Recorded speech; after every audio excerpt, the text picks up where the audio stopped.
शेतकरी मित्रांनो, सुरुवातीलाच बातमी येत आहे राज्यातील अवकाळी पावसासंदर्भात।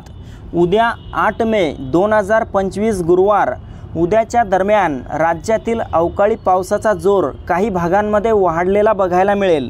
उद्या दुपारनंतर आणि रात्री दरम्यान महाराष्ट्रातील काही गावांना, जिल्ह्यांना आणि तालुक्यांना पावसाचे अलर्ट देण्यात आलेले आहेत।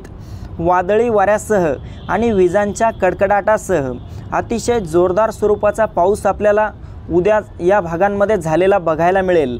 तर जाणून घेऊयात हे भाग कोणते असतील याविषयी, पण त्यापूर्वी ताज्या बातम्यांसाठी आपल्या चॅनलला सबस्क्राइब करा आणि शेजारील दिसणारे बेल आयकॉन प्रेस करा, जेणेकरून आमचा येणारा प्रत्येक व्हिडिओ सर्वात अगोदर तुमच्यापर्यंत पोहोचेल।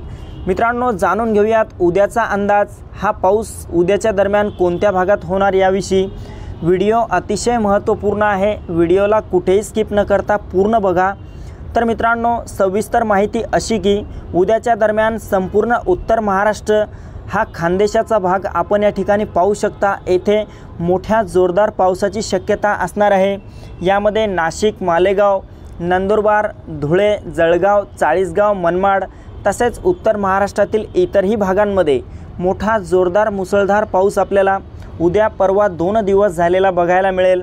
त्यासोबतच कोकणात देखील मुंबई, ठाणे, पालघर, रत्नागिरी, रायगड, सिंधुदुर्ग, राजापूर, सावंतवाडी, कल्याण डोंबिवली, वसई विरार तसेच या ठिकाणी आपण पाहू शकता डहाणू, सिल्वासा, वलसाड इकडल्या भागात देखील आपल्याला ढगाळ वातावरण आणि हलका ते मध्यम स्वरूपाचा पाऊस उद्या रात्रीपर्यंत झालेला बघायला मिळेल।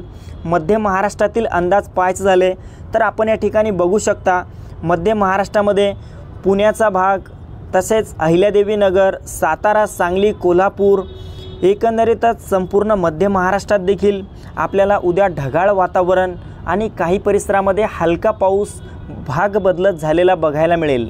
मराठवाड्यामध्ये पाहिले असता मराठवाड्यात देखील छत्रपती संभाजीनगर, जालना, हिंगोली, परभणी, नांदेड, बीड, लातूर, धाराशिवच्या परिसरामध्ये या सर्वत्र भागांमध्ये आपल्याला उद्या सायंकाळी आणि रात्री ढगाळ वातावरण तसेच काही भागात वादळी वारा देखील सुटलेला बघायला मिळेल। 1-2 ठिकाणी यातील हलक्या स्वरूपाचा पाऊस देखील आपल्याला झालेला बघायला मिळू शकतो।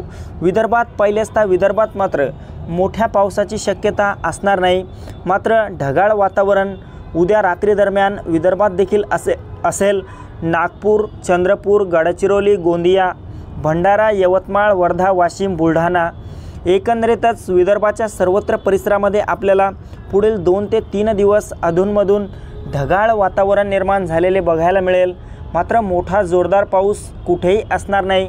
1-2 ठिकाणी हलक्या स्वरूपाचा पाऊस यातील काही भागात होऊ शकतो, नाकारता येत नाही। तर मित्रांनो, ही होती हवामानाची छोटीशी अपडेट। आपल्यासोबतच इतरांना पण शेअर करा। व्हिडिओ आवडला असेल तर व्हिडिओला लाईक करा। आपला काही प्रश्न असेल तर कमेंट बॉक्समध्ये टाईप करा। धन्यवाद।